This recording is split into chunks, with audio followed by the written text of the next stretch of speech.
Hey everybody, thanks for dropping in. I hope you're getting a great workout on the end of that snow shovel here in the last couple days. All right, I've got a lot of stuff I want to cover with you. We're going to jump into the Beacon report. We're also going to look at MLS data. So let's get right to it. The Beacon appraisal report shows a bin median home price of $725,000 to close out the year in December. As you can see, this has been a little bit stagnant, slowly going down since August. When we look at the MLS data, you'll see how this number sort of compares to what the Beacon data reflects. It's pretty close. All right, the next chart we want to look at is the number of sales is 90 for the month of December. And this, I think, is us transitioning back to a more normal market. We are a little bit seasonal, and typically in the winter, market slows down, there's fewer sales, and in the summer it picks back up. So this number to me isn't very alarming, and again, the data shows we've had far fewer sales in the year of 2023. Okay, last Beacon chart to look at, and this is because people ask me this question a lot.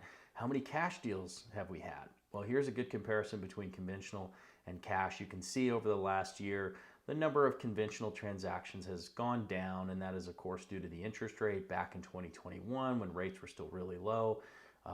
Obviously, we had a lot more of those. It almost made more sense, even if you had cash, to just go borrow money because it was so cheap.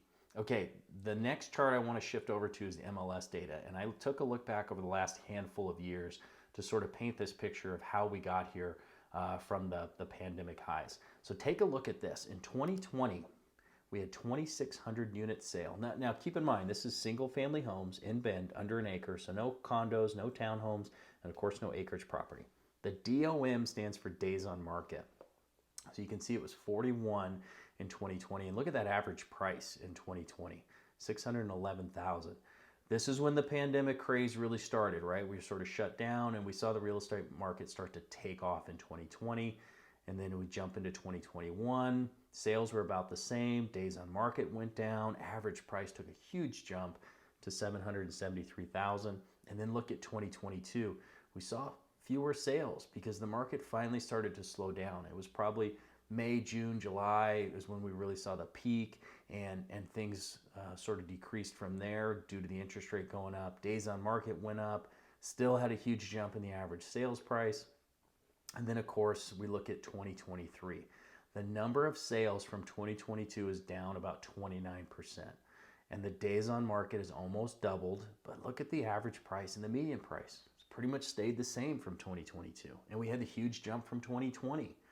So to me, what all this data shows is the number of sales is down, and it may continue to be down in 2024, but the prices are holding, at least in our region. Okay, last thing we want to look at.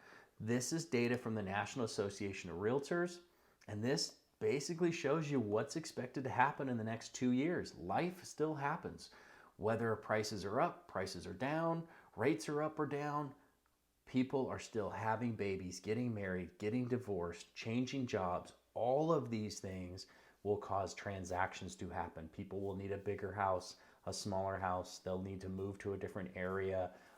People will pass away, and those homes will be passed down to family members who will end up selling them. So regardless of what happens with rates, these things will cause transactions to happen.